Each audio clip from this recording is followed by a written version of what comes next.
everybody, my name is Kelly and I'm back for a Thrifty Notions Textile Talk series. This month we're talking all about rayon, and if you're familiar with rayon and in the Northern Hemisphere like us, you may be wondering why we're talking about it going into the fall and winter months, and we will address that. But if you're not familiar with rayon, it's actually a class of fabrics that are made from regenerated cellulose, with the most common being viscose. It's worth noting that rayons are the first man-made fiber, originally produced in 1846.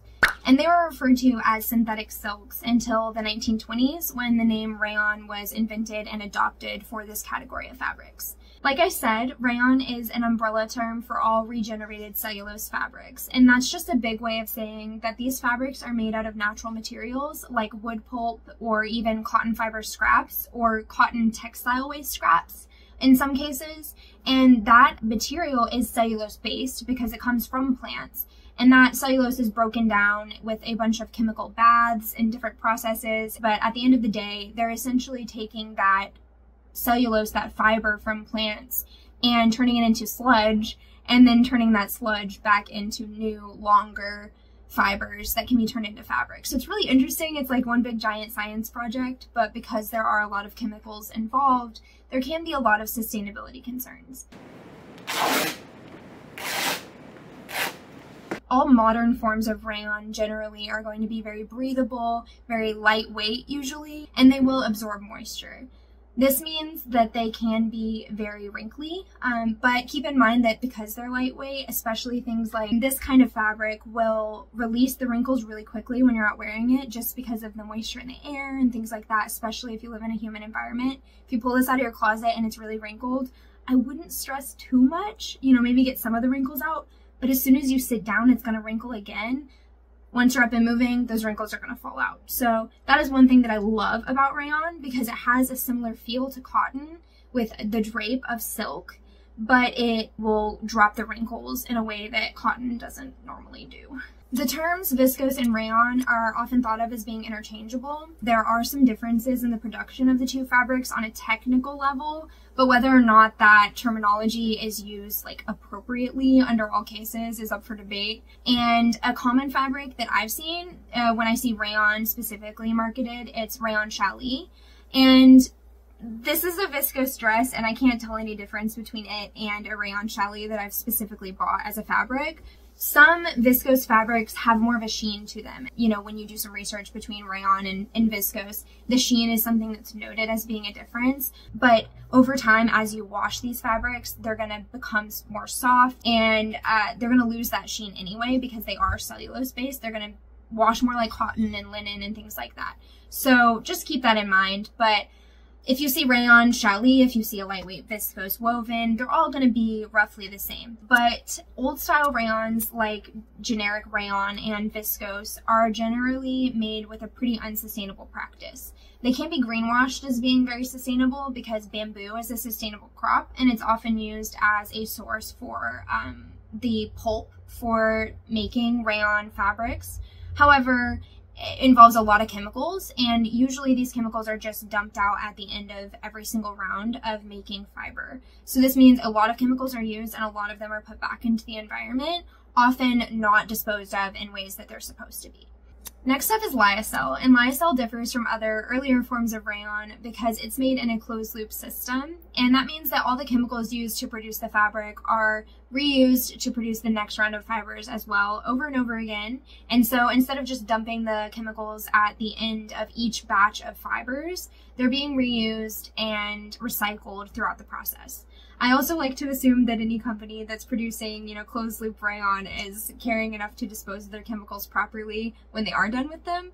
I'm sure that's not entirely true because that's not how the world works, but it's nice to stay positive and believe in those things. So that's Lyocell, and there are brand names of Lyocell. So the most common I've seen is TENCEL, and you may also see Lenzing.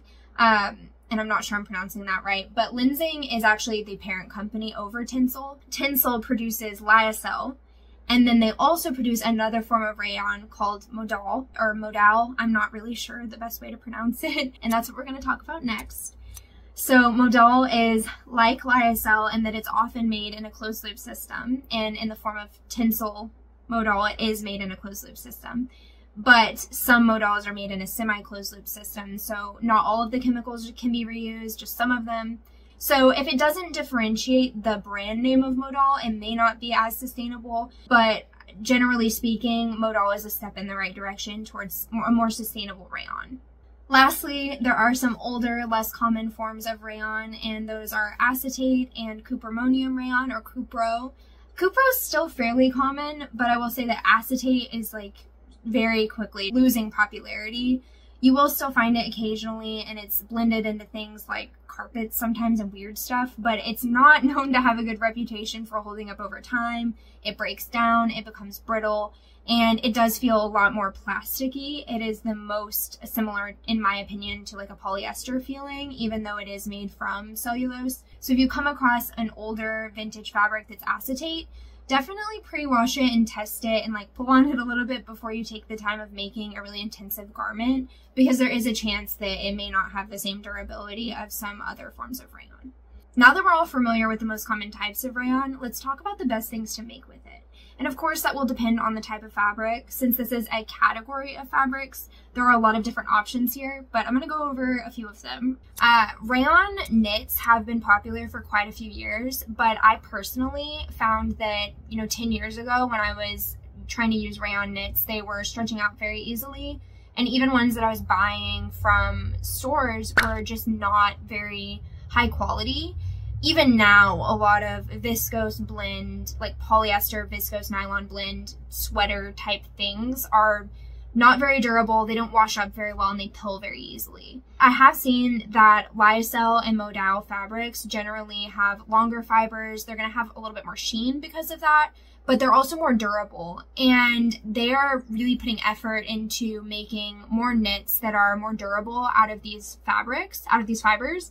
And so there are a lot of Lyocell and Modal knits on the market now that are a lot more durable than some older forms of rayon knit. So if you're like me and have kind of avoided buying, whether it be apparel or fabrics that are like that type of textile, then I would highly encourage you to keep checking them out. I'm actually wearing a Modal knit like lounge set underneath my sweater right now, and I've really enjoyed it. And so I also have a knit dress here. This one I believe is Lyocell. So I will say that I'm really excited about where we're going with rayons in the future, and things that can be potentials for making more sustainable activewear that actually biodegrades. So it's all very exciting to me. Please chime in the comments if you have thoughts on this, or places that you like to source high quality, more sustainable rayon knits. We'd love to hear it. But just keep in mind that some of those fabrics are great for things like activewear, underwear, and base layers like t-shirts and leggings. So I highly recommend checking those out for that. A lot of times rayon wovens are going to be like these very lightweight floaty fabrics like the dress we mentioned. They will be great for summer dresses, camisole tops, blouses. They can make really nice flowy button downs. I also really like them for skirts, both short and long. They make really great like layered skirts or ruffled skirts, things with a lot of volume. And they're also great for loose fitting pants. I don't like them for anything that's going to have a lot of stress on the seams because they aren't quite as durable as other, heavier fabrics, but I really recommend these for any lightweight, flowy, breezy garment. I have another lightweight rayon here, but this one's different because it's a sand wash rayon. And this comes from the intention for rayon to be a silk replacement. If you look closely, you can see that it has kind of a soft, almost suede-like appearance up close, and that's because of that sand washed finish on the fabric. What's great about this is that sand wash rayon wears the same way sand wash silk does, but my favorite part about it is that rayon is actually more breathable than silk. I've actually found that I prefer to wear rayon over silk in most cases. This is another lightweight floaty fabric. Just like the first two, this and the sand wash rayon could both be used for dresses, skirts, blouses, all of those things, even lightweight, loose fitting pants.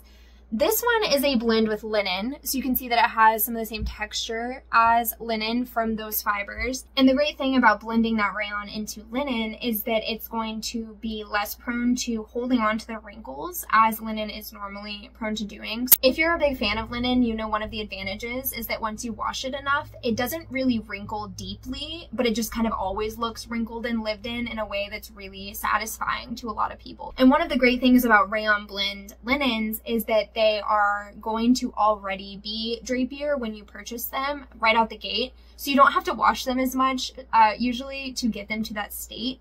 And so you can more quickly have a garment that's just kind of like throw on and run out the door and not looking as disheveled as linens sometimes are the first, few times you wear them as you break them in and things like that. So I really like that advantage of rayon as well.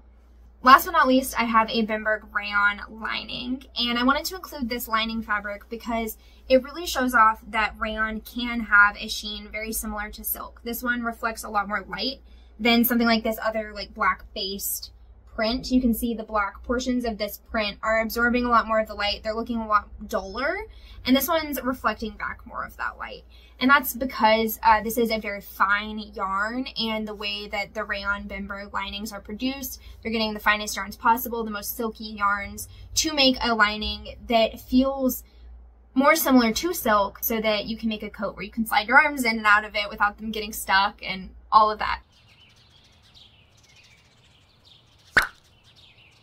Rayons are amazing. If you make a rayon dress or skirt, you can wear it in every single season because it layers up so well. It breathes, but there's enough there that you stay warm. It's got amazing drape.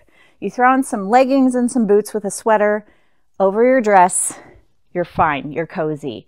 You wear just the dress with some sandals, you're breezy, you're not sweaty, it breathes. We love it. So rayon is an excellent thing to add to your wardrobe and definitely worth the time.